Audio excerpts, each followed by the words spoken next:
샬롬. 오늘 주제는 영성의 사람은 이렇게 삽니다. 이런 주제로 말씀을 드립니다. 어떤 노인이 먼 산을 바라보면서 세상 많이 달라졌어.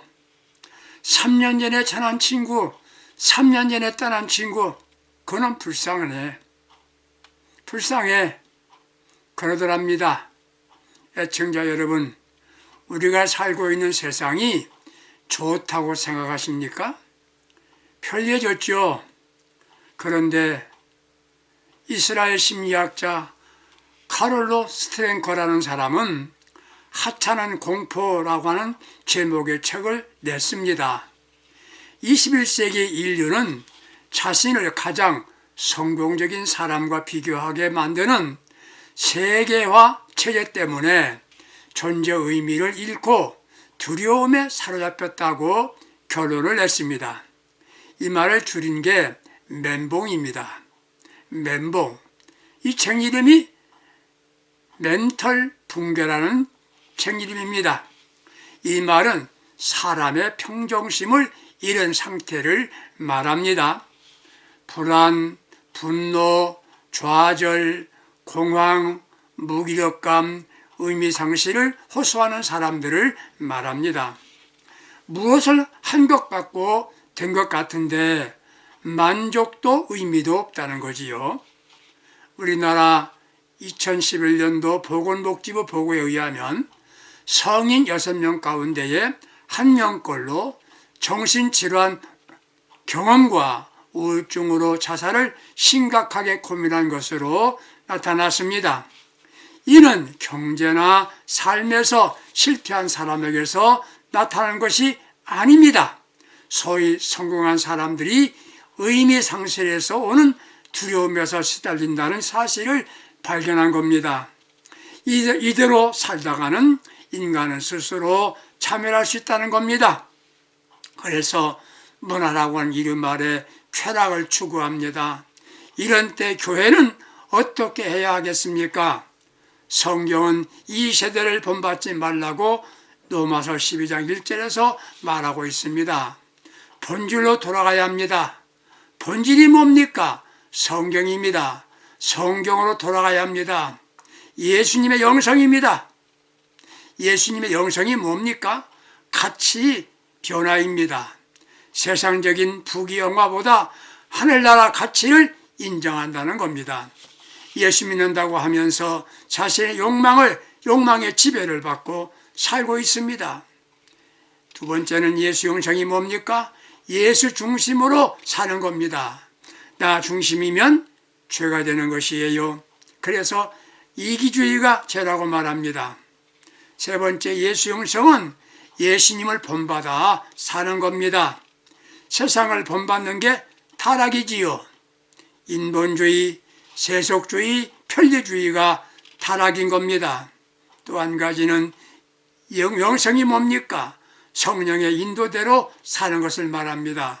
감정으로 세상의 풍습대로 살지 않습니다. 성령의 지배를 받고 성령의 인도하심에 따라 사는 것이 바로 영성이지요.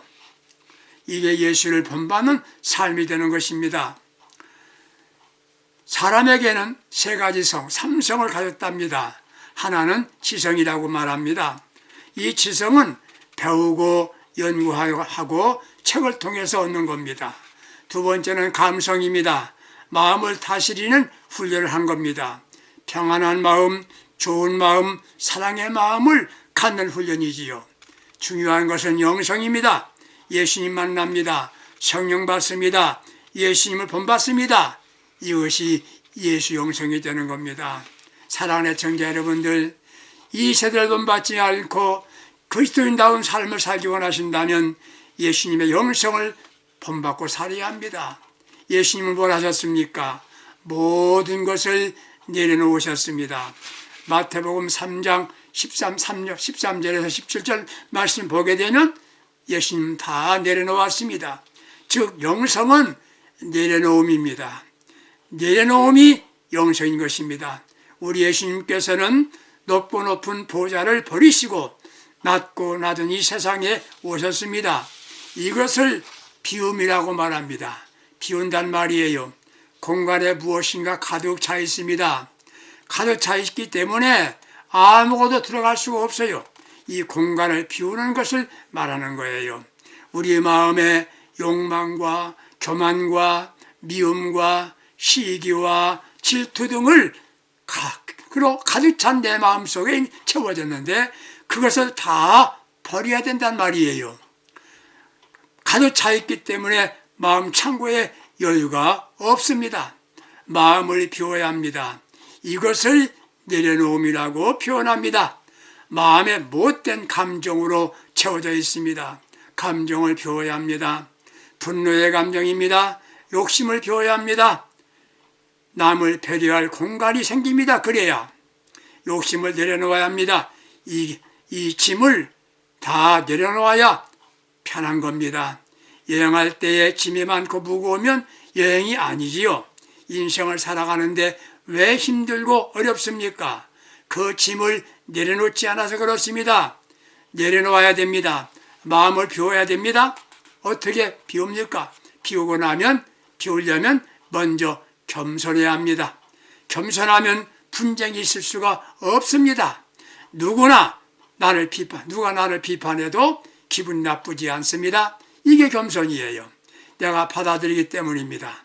날 비난하면 그래요? 제가 잘 몰라서 혹은 미안합니다 오히려. 이게 내려놓음이에요. 부부간에도 비난하게 되면 그 말이 일리가 있네요. 그렇게 할게요. 그렇게 말할 수 있다면 이게 비움입니다. 그렇게 할 수 없다면 차라리 침묵하세요. 침묵하는데 몇 가지 침묵이 있다는 것이에요. 하나는 눈의 침묵입니다. 다른 이 약점을 보아도 보지 않는 것처럼 표현하는 것이에요. 결점을 찾으려고 할 필요가 없는 거예요. 두 번째, 귀의 침묵입니다. 들었어도 듣지 않는 것처럼 생각하는 겁니다. 다른 이가 나를 비난할 때 듣지 않는 거예요. 이게 귀의 침묵입니다. 세 번째, 혀의 침묵입니다. 하고 싶은 말 얼마나 많습니까? 나도 할 말이 있어. 그래도 말하지 않는 겁니다. 억울한 말을 들었습니다. 그때 왜 할 말이 없겠습니까? 침묵하는 겁니다. 이것이 바로 영성이라는 것이에요. 내려놓음이 뭡니까? 두 번째는 낮아지는 겁니다. 내가 낮아지면 아무것도 보이지 않습니다. 군대 간 사람이 적과 싸울 때 적군이 수류탄을 던집니다. 그때 동료는 뭐라고 말합니까? 엎드려 그럽니다. 엎드리면 삽니다.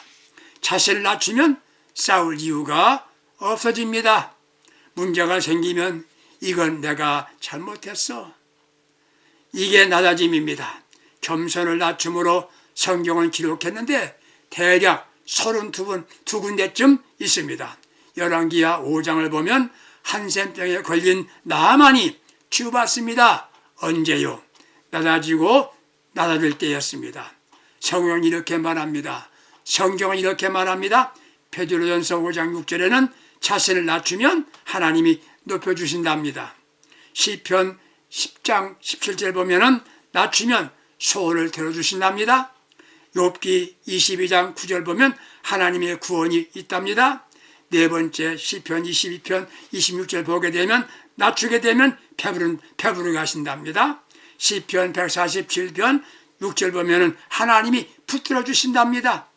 잠언 11장 22절 지혜를 주신답니다. 또 미가서 6장 8절 보면 하나님께서 함께 하신답니다. 사랑하는 애청자 여러분들, 예수님이 보여주신 영성으로 삽시다. 낮춥시다. 낮아짐은 모든 것을 받아들이는 겁니다. 누군가 나에게 바른 말합니다. 듣기 싫죠? 그때 받아들이는 겁니다. 변명하지 않습니다. 탓하지 않습니다. 더 나아가서 반박하지 않습니다. 낮아짐이 뭡니까? 내려놓음이 뭡니까? 집착하지 않는 겁니다. 일반 사람들은 상대 의견이 괜찮다 혹은 옳다는 것을 마음으로 인정하면서도 내가 양보하지 않습니다. 왜? 내 자존심이 문제라는 것이지요. 이건 내려놓음이 아니지요. 자신의 소견대로 고집합니다. 내려놓은 사람은 상대가 자기 주장대로 고집해도 기분이 나쁘지 않습니다. 자기의 유익을 구하지 않습니다. 공동이익을 추구하지요. 주님이 기뻐하시는 일이면, 영광되는 일이라면 무조건 따르고 협력합니다. 말을 들어보면 옳은 말을 합니다. 믿음이 있는 것 같습니다. 그런데 자신의 이권에 관한 절대로 양보하지 않습니다. 절대 조금도 손해보려 하지 않습니다. 그게 집착입니다. 이건 가짜 내려놓음이요, 가짜 영성입니다. 내려놓음의 신앙인들은 바보 같습니다. 그런데 하나님은 그를 축복하십니다. 주님이 기뻐하시고 웃으십니다. 오늘 교회와 신앙인들이 예수님의 영성으로 살면 기적이 일어납니다. 내려놓으면 뭡니까? 자신이 해야 할 일은 최선을 다하여 하고 유익된 것이라도 다른 사람에게 양보합니다. 그런데 너무 힘들죠. 그때 오직 주님만 의지합니다. 그리고 기도합니다. 자신의 원대로 되지 않아도 실망하지 않습니다. 왜? 내 주변의 모든 이들은 내가 사랑해야 할 대상이라는 걸 알기 때문입니다. 예수 영성으로 살면 자신이 평안합니다. 행복한 신앙이 됩니다. 주님이 기뻐하십니다. 내려놓음을 영적 체질화시키면 예수님을 닮아가는 겁니다. 이것이 영성이라는 것이에요. 두 번째, 예수 영성은 하나님의 뜻을 이루려고 하는 겁니다. 마태복음 3장 15절 16절, 예수님께서 요단강에 내려오셨습니다. 왜 오셨습니까? 하나님의 뜻을 이루기 위해서 오신 겁니다. 그게 세례 받음이었습니다.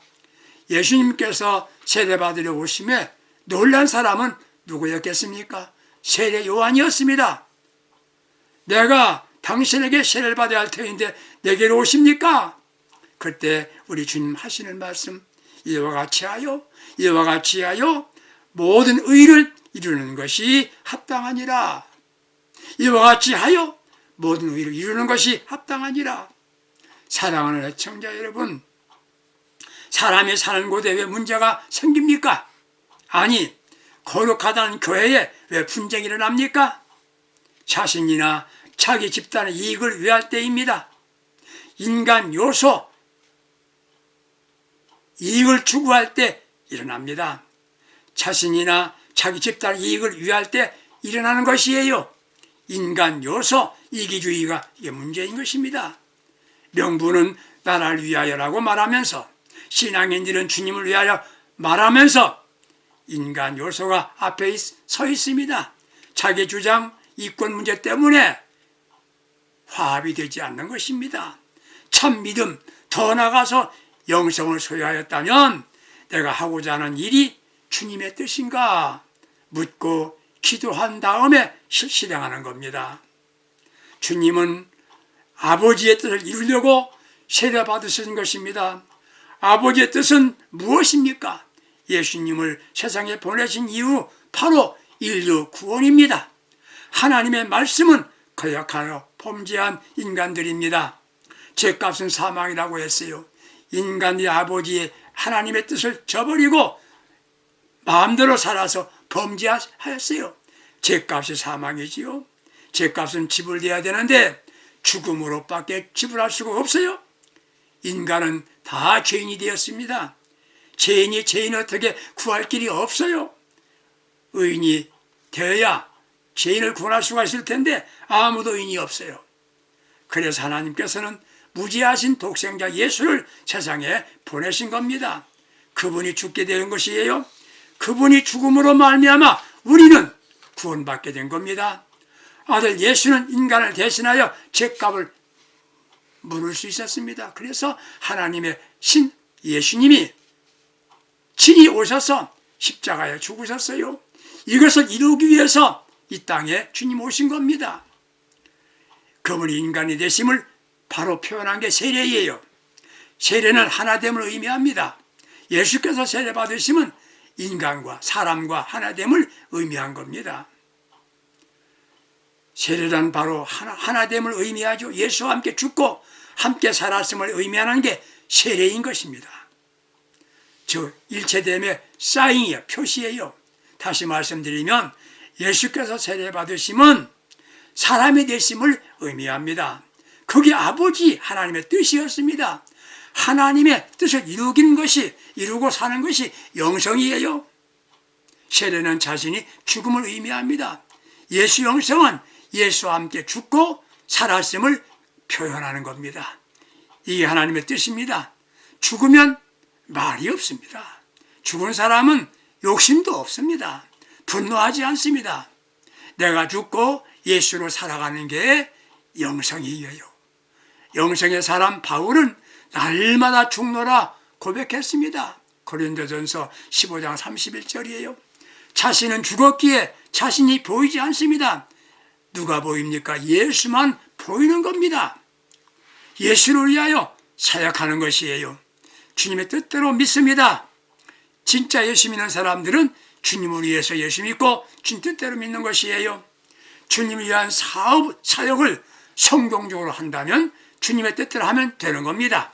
내가 죽는다 해도 주님의 뜻대로 살고 있다면 영적으로 잘 사는 겁니다.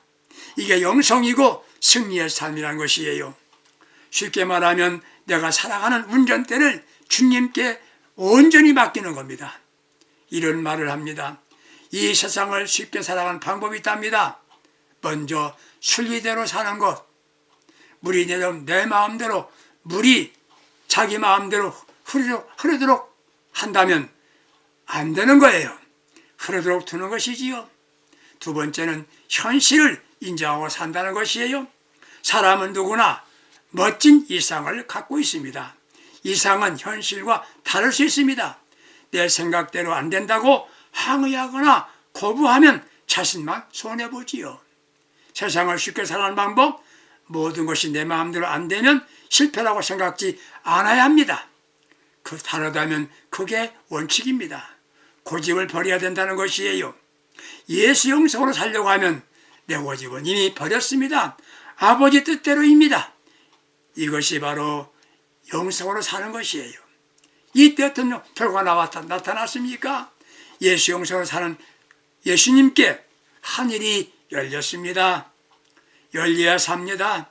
열왕기상 18장 46절 보게 되면 엘리사 시대에 하늘이 닫혀 있었습니다. 엘리야의 기도로 영적 전쟁에서 승리합니다. 그때 닫혔던 할문이 열렸습니다. 가뭄이 사라지고 비가 내립니다. 영성의 사람에게는 열리는 축복이 임합니다. 영성으로 사는 행동한 예수님에게는 성령이 임했습니다. 말세 성령은 약속입니다. 성령은 능력입니다. 왜 우리는 무능합니까? 자신이 가진 지혜나 지식으로 무엇을 해보려고 하기 때문입니다. 로마서 8장 9절에서 그리스도의 영이 없으면 그리스도의 사람이 아니라고 했습니다. 그리스도의 사람이 어떤데요? 그리스도의 사람이 아닌데 어떻게 예수를 위해 승리롭게 사역할 수 있겠습니까?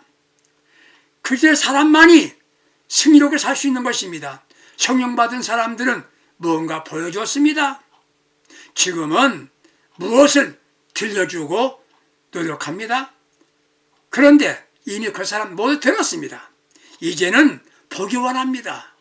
자신이 예수의 모습을 보여줘야 됩니다. 능력을 보여줘야 됩니다. 변화등을 보여줘야 됩니다. 진실을 보여줘야 됩니다. 그리스도인들의 삶에서 예수를 보여줘야 합니다. 마태복음 3장 16절에 보면 예수님이 세례받은 이후에 비둘기 같은 성령으로 묘사했습니다. 성령이 임했습니다. 비둘기 같은 성령이 임했어요. 비둘기는 무엇을 상징합니까? 평화의 모습이지요. 성령이 임하면 내 마음에 평안이 옵니다. 다른 사람들과 화평합니다. 영성의 삶을 살면서 순간마다 성령으로 자신이 평안하고 다른 이들과 화평의 삶을 살아가시기를 바랍니다. 예수 영성의 사람에게는 하나님의 음성이 들립니다. 이는 내가 사랑하는 아들이요 사랑한 자다. 사랑한 자다. 이렇게 말씀하십니다. 하나님의 사랑을 받는다는 말입니다. 예수 영성으로 합시다. 사랑하는 애청자 여러분들, 예수 영성의 사람이 됩시다. 예수님을 본받아 모든 걸 내려놓읍시다. 마음을 비웁시다. 자신이 죽고 예수와 함께 사는 영적 세례, 주님의 뜻을 따라 살아가는 영생의 사람, 영적인 승리자 꼭 되시기를 주님의 이름으로 축복합니다. 영적으로 승리합시다. 기도합니다. 아버지 하나님, 나는 예수 믿는 시간은 길었는데 육적인 신앙이었습니다. 예수 영생의 사람이 되게 하여 주옵소서. 지금보다 더 내려놓게 해주시옵소서. 날마다 자신이 죽고 예수와 함께 사는 영생의 사람이 되게 하여 주옵소서. 예수 그리스도의 이름으로, 예수님의 이름으로 간절히 기도합니다. 아멘. 승리합시다.